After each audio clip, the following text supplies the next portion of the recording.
Hi hello வாங்க, எப்படி இருக்கிறீங்க? நல்லா இருக்கிறீங்களா? இன்றைக்கி அஸ்வினி சீக்ரெட் சமையலில் நம்ம பட்டாணி பருப்புங்க.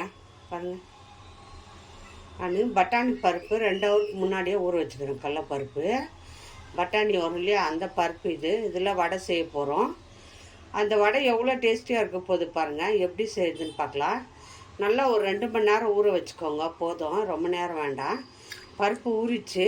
இப்போ நம்ம இந்த பருப்பை மிக்ஸி ஜாரில் போட்டு அரைச்சிக்கலாம். அது எப்படி என்னென்ன போடணும் பாருங்கள்.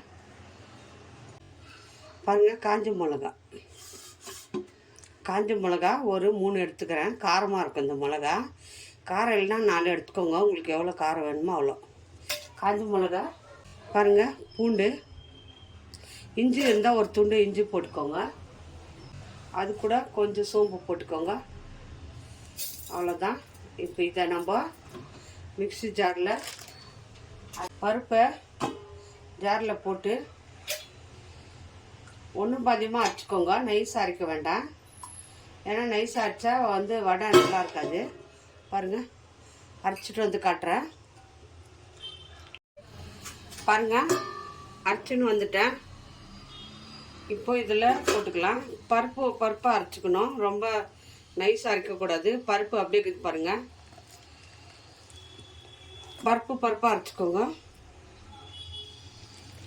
அப்போ தான் எண்ணெய் பிடிக்காது. கொஞ்சம் நல்லா மொறுன்னு இருக்கும். வடை சாப்பிட்றதுக்கும் டேஸ்டியாக இருக்கும்.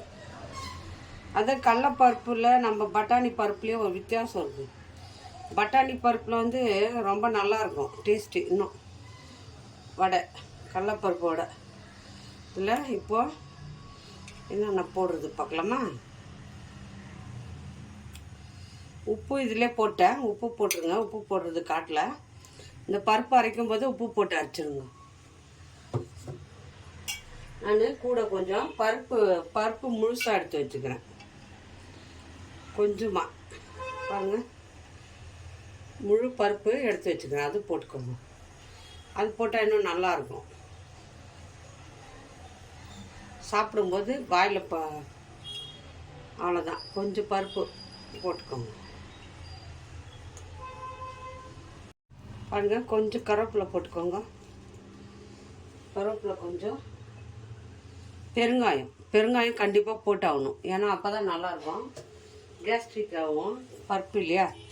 பொடி வெங்காயம் நறுக்கி வச்சுக்கிறேன். காரத்துக்கு காஞ்ச மிளகா போட்டுருக்குறோம், வேணுன்னா பச்சை மிளகா போட்டுக்கோங்க. நான் காஞ்ச மிளகா போட்டுருக்குறேன், அதே போதும் காரம். வெங்காயம் போட்டுருக்குறேன், பெருங்காயம், உப்பெல்லாம் போட்டு அதிலே அரைச்சிட்டோம் பருப்புலேயே. இப்போ இதை அப்படியே பிசைஞ்சிட்டு நம்ம அப்படியே வடை போட்டு எடுக்க வேண்டியதுதான். எண்ணெய் சூட் பண்ணிட்டு அவ்வளோதான், ரெடி ஆயிடுச்சு. எண்ணெய் ஊற்றிட்டு பருப்பை தட்டி போட்டுக்கலாம். பாருங்கள், இந்த மாதிரி உருண்டையாக உருட்டிக்கோங்க. விட்டுக்கின்னு பாருங்கள், எண்ணெய் சூடாயிடுச்சு. கையில் தண்ணி தொட்டுக்கோங்க. கையில் தண்ணி தொட்டுன்னு இந்த மாதிரி பாருங்கள், நல்லா மெலிசாக தட்டிக்கோங்க. பரவாயில்ல, நல்லா அதை மொறுன்னு நல்லா வரும் வடை. பாருங்கள், இந்த மாதிரி சைஸில் வடையை தட்டி போடுங்க. இப்படி தட்டி போட்டால் வந்துடும் கரெக்டாக லெவலாக. அப்படியே போட்டுக்கோங்க. எவ்வளோ சைஸில் வேணுமோ மெலிசாக தட்டிக்கோங்க.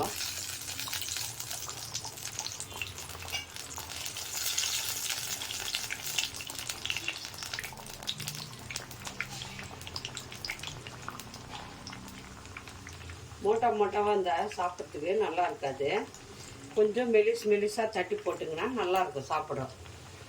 மசாலா வடை ஒருத்தர் மோட்டாக போட்டுருவாங்க, அது சாப்பிட்றதுக்கு கூட உள்ளே வெந்துக்கிறது ஒரு மாதிரி இருக்கும். மெலிசாக தான் தட்டி போடுறேன். பாருங்கள், மெலிசாக தட்டிக்கிறேன்.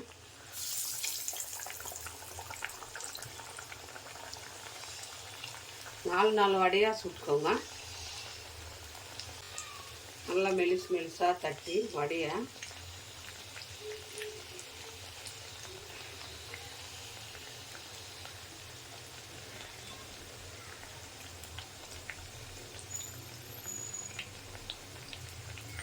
பாருங்க.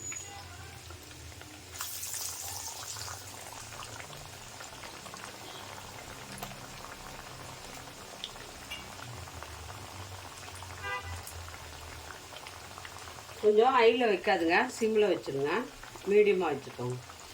ஏன்னா வடை வந்து தீஞ்சிடும். மீடியமாக வந்தால் தான் செவுந்து வரும் நல்லா கரெக்டாக.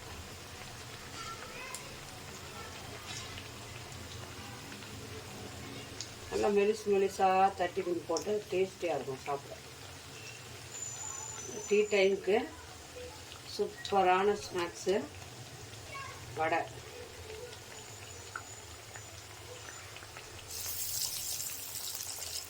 அவ்வளோதான், 4 வடை போட்டிருக்குறேன். 4 நல்லா தட்டி போட்டுக்கலாம். வேகட்டும். போட்டு 5 நிமிஷம் விட்டுருங்க. அதை திருப்பி விடாதுங்க. 5 நிமிஷம் விட்டு திருப்பிக்கலாம். அசாது திருப்பி விடுங்க. 5 நிமிஷம் விட்டுருங்க, அப்புறமா திருப்பி விடுங்க. நல்லா சூப்பராக இருக்குங்க வடை. நல்லா செவந்து வரட்டும். மெலிசாக போட்டால் தான் டேஸ்ட்டாக.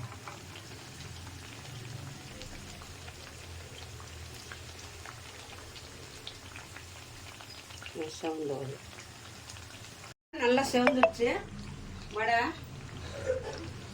ரொம்ப நல்லா இருக்கும் டேஸ்ட்டு. பாருங்கள், நல்லா 2 பக்கமும் வெந்து வந்துடுச்சு பாருங்கள். வடை அருமையாக இருக்கும் சாப்பிட்றதுக்கு கூட.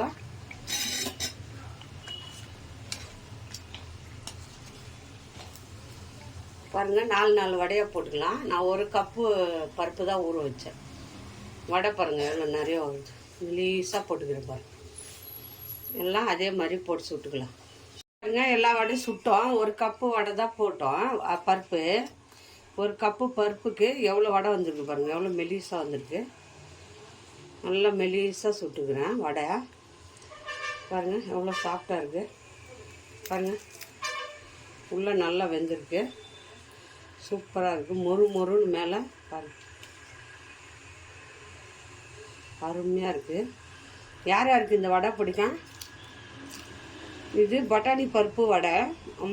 ரொம்ப நல்லாயிருக்கும், டேஸ்டியாக இருக்குதுங்க. இதே மெத்தடில் வடை செஞ்சு சாப்பிட்டு பாருங்கள் எப்படி வந்துருக்குதுன்னு.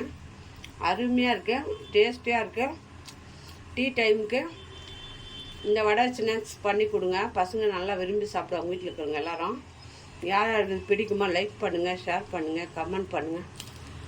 மறக்காத அஸ்வின் சீக்ரெட் சமையலை சர்ப்ரைஸ் பண்ணுங்கள். இன்னொரு டிஷ்ஷில்